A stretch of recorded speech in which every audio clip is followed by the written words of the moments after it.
Today,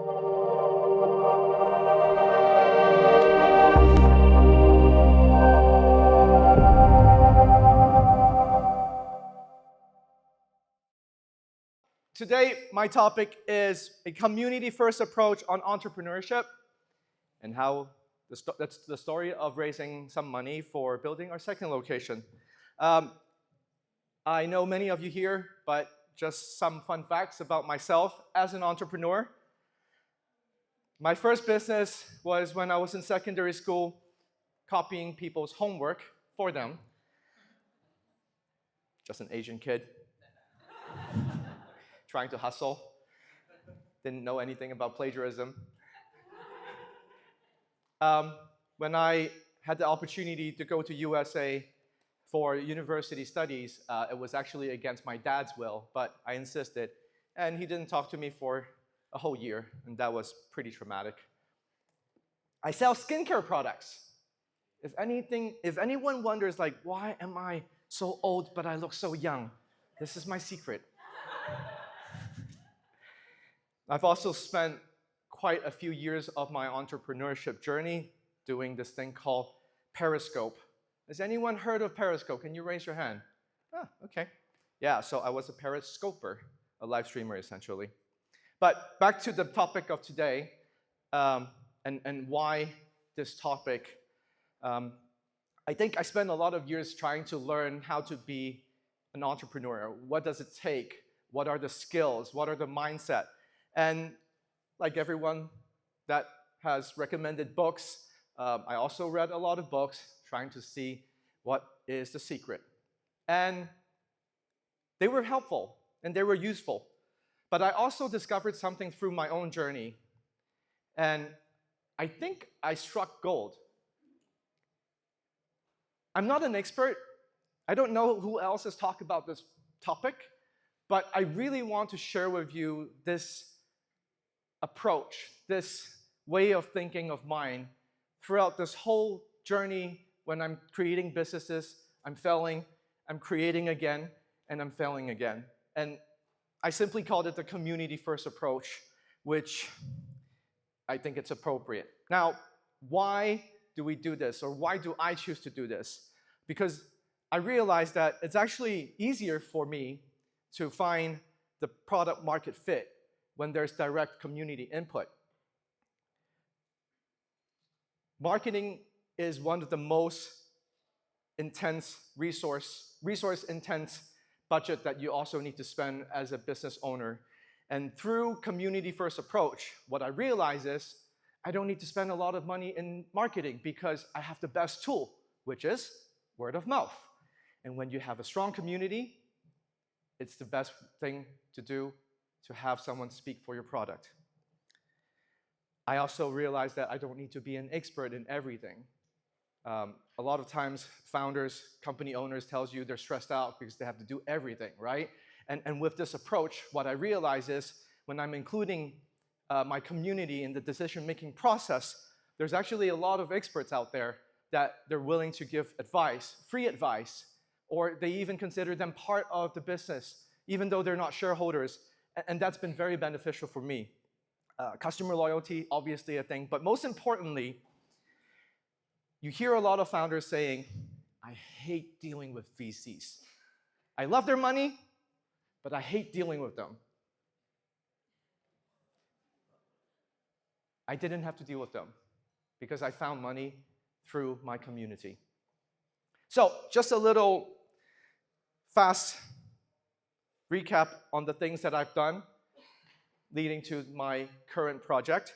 My first community exercise was building this website called Marshall Tribes. And we spent about $1 million over 3-4 years of time building 3.5 million followers in the martial arts niche. And we really wanted to know whether we can find this niche and we can make a business out of it. Lesson learned from it, long story short, we bought a lot of followers, but we have very little engagement. And exactly the problem. We were too focused on the numbers, and we didn't focus on who we were talking to, how we were talking to, and what do they actually want. And so through that exercise, unfortunately, the business didn't go well. We couldn't find a successful way to monetize, but it was a big learning curve for me. Like I mentioned before, Periscope is a life-changing experience for me. The app enabled anyone who has a cell phone with a good Wi-Fi to broadcast all over the world. And through that experience, I met so many friends from all over the world. When I would travel, I would live stream. I would be this weird person on the streets and say, hello. And it was a very interesting experience building a community online, but I learned so much from it. I learned how authenticity is key, how I need to be genuine if I want to build trust, if I want people to come back and look at my streams or ask me questions or support me in anything I did. Collaboration, cross-pollination is also something that I learned through that process of building my community through Periscope. We have a team called Scope Team HK. Essentially, it's just multiple streamers in Hong Kong coming together and doing all sorts of collaborations. And through that, we actually have more followers. We actually have more community members. And that was a very, very fun event. This was also my first time, my first attempt to raise funds through the community. So I had no money. I wanted to buy a drone. Who do I ask? The community. Funny enough, I was like, nobody's going to pay me money to buy a drone. Like, they're not stupid, right? I got money by simply asking. I didn't do any fancy tricks. I was just opening a stream like I used to. And surprisingly, people were like, sure, I'll pay you money to buy a drone. I'm like, oh my God, this is amazing. So I bought a drone, and I did a live stream with the drone, and people loved it. And I crashed it on the second day. $1,000 gone. I was like, oh my God. And then I told my followers, like, I think I need another $1,000 to buy a drone. And I actually got the money from them again. And that was pretty amazing. Unfortunately, Periscope wasn't the right platform for me to be in because, like you all know, Twitter later on decided to cancel it. My third attempt was this other very niche community called Married to Chiang Mai. I'm originally from Hong Kong. I relocated to Chiang Mai with my wife. She's from there, and I wanted to share my story of how amazing this place is. If you've been to Chiang Mai, it's amazing, right? Woo! And I was really focusing on this niche of community that only people from Hong Kong, only speak Cantonese, not about tourism, but about relocation. And that's what I learned from the whole process. The numbers don't really matter when you're building a community because quality is everything. Engagement is everything. So then I was really trying to sort out all the nonsensical things when I was creating my content. I knew who I was talking to. I know who are them. And from online events, I also did offline events. I went back to Hong Kong and did seminars. I visited them. They visited me. We became friends. I think through that process, 2 to 3 years of building that community, the ROI was way better than martial tribes. And I didn't want to please everyone. You know, I just wanted to please the people who I connect with. We share the same values, and we made a lot of friends in the process. And I think directly, indirectly, I kind of convinced more than 100 people at the end to move to Thailand. So I thought that was amazing. Now, how do all of these experiences equate to my current project, which is building the Alt co-living and co-working space?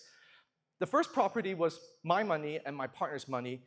And so, again, this is a new venture. I've never built a co-living, co-working space before. I've never operated one before. I've never lived in one before. The only reason why I wanted to do it was because I had this idea, and I've spoken with a bunch of digital nomads, and they all think, yeah, we should do it. But this was my first attempt. I put my money in. My friend put his money in. Now, in this whole process, we were starting from the midst of COVID. And so I didn't have the opportunity to actually go to any co-living spaces. I don't know who are the owners, who are the operators. I had nobody to ask for. So again, what do? Find the community, build one, ask them, right? So I have an architect. We have some design plans. Before we even started renovation, I simply found all these Facebook groups that I could find. Digital nomads around the world, digital nomads Chiang Mai, remote workers, blah, blah, blah. And what I did was I had these design schemes. I put it on these platforms, and I'd be like, hey, guys, I want to build a co-living, co-working space in Chiang Mai. What do you think about these photos? What do you want if you want to live here? And I didn't know how people would react to it. On one side, I would be worried that the administrator of the group would think I'm kind of promoting my business and kick me out. On the other side, I'm kind of desperate because I really don't have anything to base on to design my space. But surprisingly, it was overwhelmingly supportive and constructive with all the opinions and all the suggestions that they gave me. So even though I was like already building and designing my place and I had to make a lot of adjustments, and it cost me more money, to be honest. But again, using the community-first approach, I told myself, I don't know what I'm doing. I think these people might know better than I do. So let's use their ideas. Let's kind of mix and match together and see what happens. And this is our first location, Alt Chang Mai. Some people might have been there before. Raise your hands. Yes. Do you love it? Yeah, absolutely. And I have to say, it's a team effort. I believe user experience is somewhere that starts at the very beginning when you do spatial design. Obviously, you need community management and to put on resources and software and all that. But it's a long journey, right? And you need to put a lot of effort in just figuring out everything. I personally believe that if I build a co-living space, and everyone uses a tagline of community, right? Everyone uses it. But do they really walk the talk? Do they really put effort? Do they really think about it? Do they really put money in it, right? So at Alt Chang Mai, we have something called the family meeting, which is something that we adopted from a co-living space in Spain, suggested by a community member. And so every Monday, we come together, we introduce ourselves, and people would suggest activities that they would do together. So we're actually giving that responsibility partly to the community. And it's great because they initiated these activities. It's kind of like an unconference in a conference, right? Because you're proposing it, you're a participant, but everyone wants to join in. And I think that's the beauty of unconferences or these self-actualized events that people want to do themselves. Every Friday, we also have pizza night.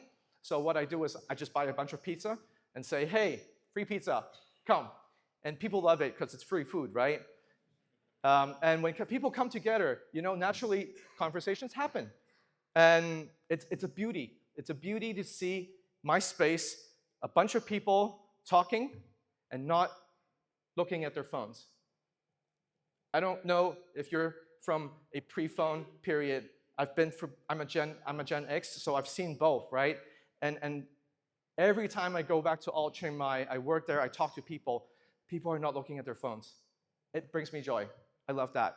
We also have ice bath. We have a board called Who's board. So every onboarding member will have their photo with a little bit of a quick bio in it, so that when you're onboarding, you immediately know who's staying there, what are they doing, where are they from, and it's easier to just get connected that way.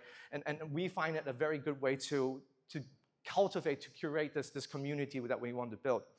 Now, we're from Thailand, and staff training is something that I emphasize a lot because, again, I cannot do everything. But to have my staff understand what does community means, or how do they understand they're also part of the community, is a lot of work. So we do a lot of training telling them, you don't have to say yes to everything. I know it's Thailand, but you can say, no, fuck no, right? Because people make unreasonable requests, right? And people are difficult, you know, and they think they can pay and they can do everything. No. So then I have to spend a lot of effort telling them, you are equal with the residents and the members, right? And that's something I emphasize a lot.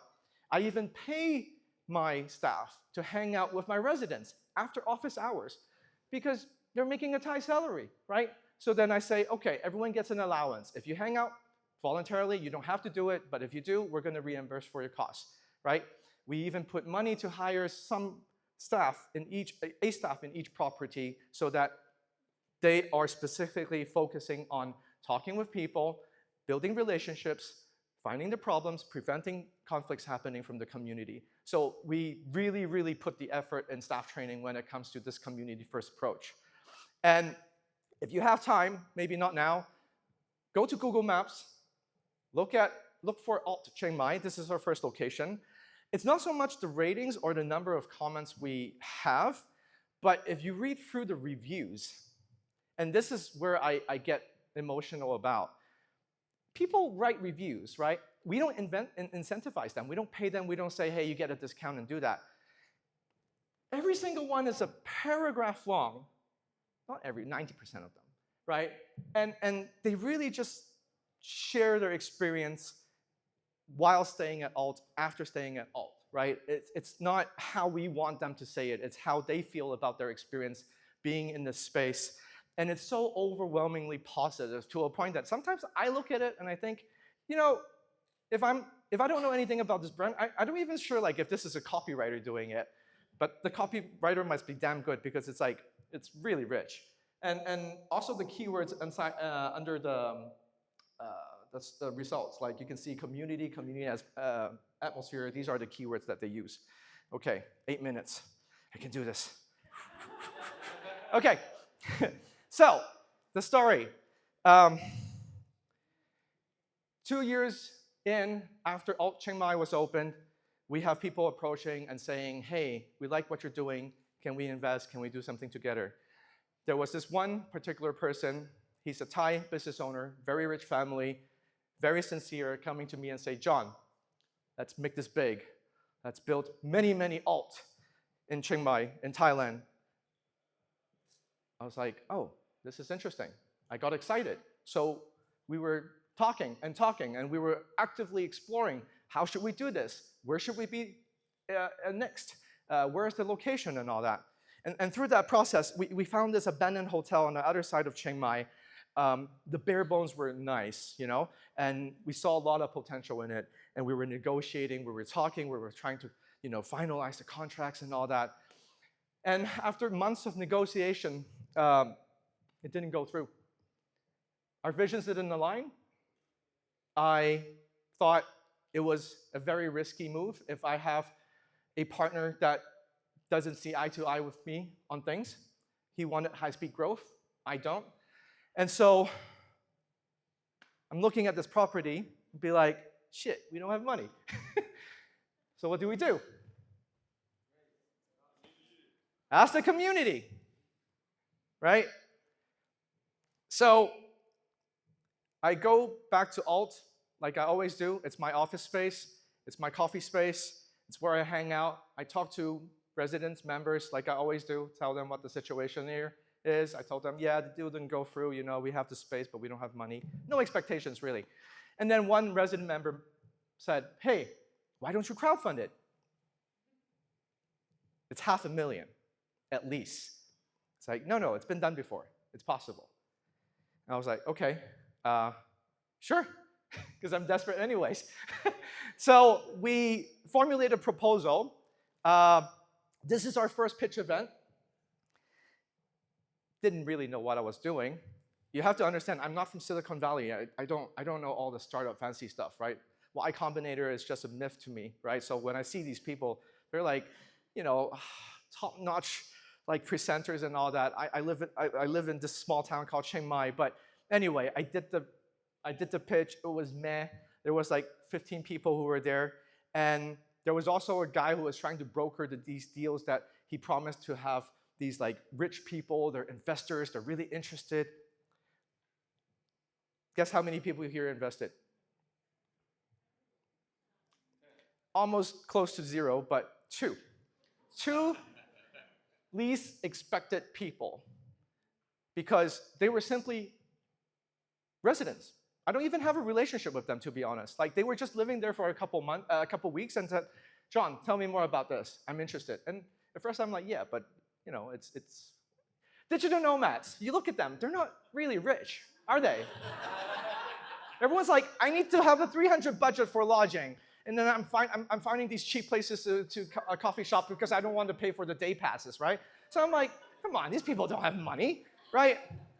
But to my surprise, they actually signed the documents, paid to my bank account, and say, here, go do it. I was like, holy shit, I think I'm onto something here.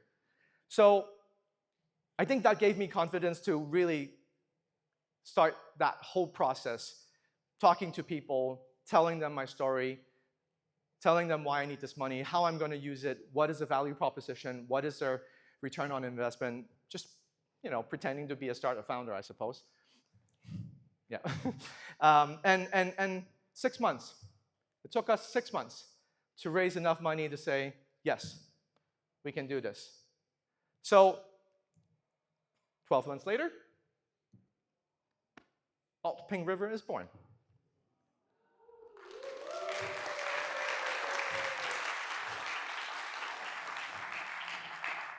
It's a bit dark here, but it's a gorgeous place. I love it. I have more photos. Interesting side story here. This is also a photographer that I know through Married to Chiang Mai, the platform that I mentioned. He's just an old guy, but he's really good at photography. He's really famous. He came visit me and say, hey, I'll do a photo shoot for you for free. I forced him to take my money and he wouldn't do it. And I got this amazing photo album that I can just put on my website now. I'm like, oh my God, this is amazing. Love it. So this is Alt Ping River. Now, I got 3 minutes left. Too good to be true.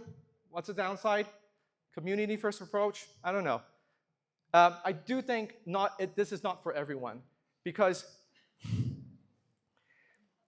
I'm an extrovert. My wife is so annoyed that I don't shut up, ever, okay? And I love talking to people. I don't like being on stage, but I love talking to people. And the community approach mindset requires you to really talk to people, engage with them, listen to them. And if you don't like talking to people or you just don't like people to begin with, maybe this is not your thing. Building a community also takes time. People ask me, what's your ambition? What's your vision? How many alt do you want? I tell them, I don't know. Because I truly feel like this is not my decision in terms of how fast we can grow or how fast we should grow, right? Or how big we should grow. So I'm always trying to be mindful of when it comes to a very engaged and a community that has a sense of belonging, you need to massage it. You need to take time growing it. You need to care for it. It's like growing a tree. Like you can't just imagine a tree to be 100 years, to be 10 foot tall in a year. That doesn't work like that. Another thing that I really think it's important is knowing how to let go. Let go of the ego. Let go of thinking, oh, you're the founder, you're the owner, you can call all the shots, right? Because if you truly are a community leader, then sometimes you just have to do things that you don't like, but that's what the community wants. And I think it's a different type of mindset if you want to use this approach on your businesses. Transparency, honesty, I think that's also very important. So if you're a very private person, if you don't want to share your company secrets, if you think like this is going to be so good and this is for me, then also the community first approach might not be applicable. But I got 58 seconds. Oh man, I'm good at this. Key takeaways. Listen to your community.